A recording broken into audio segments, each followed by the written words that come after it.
పెళ్లి కాని కపుల్స్ని తీసుకోవడం వెనక రీజన్ ఏంటండి? ఆల్రెడీ 6-7 ఇయర్స్గా లివిన్లో ఉన్నారండి. ఇట్స్ లైక్ లివిన్ రిలేషన్షిప్ అంటే ఆల్మోస్ట్ దే గట్ అందరూ కూడా ఒక 6 monthsలోనో 3 monthsలోనో పెళ్లి చేసుకోబోతున్న కపుల్స్ వాళ్ళు.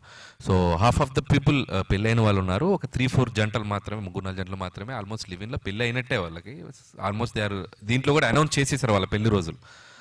వాళ్ళు ఎక్కడ పెళ్లి చేసుకున్నారో కూడా షోలో చెప్పేశారు. డెస్టినేషన్ వెడ్డింగ్ ఒక్కొక్కరు ఒక్కొక్క చోట ప్లాన్ చేశారు. మరి అదే ఓకే. సో నార్మల్లీ ఊర్లలో అంటూ ఉంటారు మొగుడు పిల్లల పంచాయతీలో దూరద్దని. మీరు బలవంతంగా దూరాల్సి వచ్చింది కదా. సో దీని తర్వాత మరి ఏంటి, దీని తర్వాత ఏమనిపించింది? ఆ సామెత కరెక్టేనా కాదా? కరెక్టే, అది తప్పలేదు అంతే. So one more thing sir, అంటే మీరు నార్మల్లీ మీ సినిమాల్లో మేము చూస్తూ ఉంటాం ఫన్, ఫ్రస్ట్రేషన్, లవ్, ఎమోషన్ ఇదంతా కపుల్స్ మధ్య. మీరు మీ సినిమాల్లో చూడని, మీ కథల్లో చూడనివి ఏదైనా కొత్తగా చూసారా ఎమోషన్స్? అబ్బో, చాలా యాంగిల్స్ ఉన్నాయి. ఒక జంట అయితే అనుకోవచ్చు, 10 జంటలు కదా అసలు. అంటే చాలా యాంగిల్స్ ఉన్నాయి. చెప్పాను కదా, ఒక్కొక్క కప్పులకి ఒక్కొక్క ఈక్వేషన్ ఉంటుంది.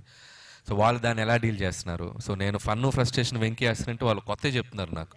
సో లోపల ఉన్న వాళ్ళు కూడా. సో యా, రెండూ ఉన్నాయండి. It's like how are dealing the things అనేది, అండ్ అలాగే ఆ లవ్ని ఎలా బిల్డ్ చేసుకున్నారు అనేది. సో పాజిటివ్ ఇస్ ఎక్కువ ఉంది. లయ గారు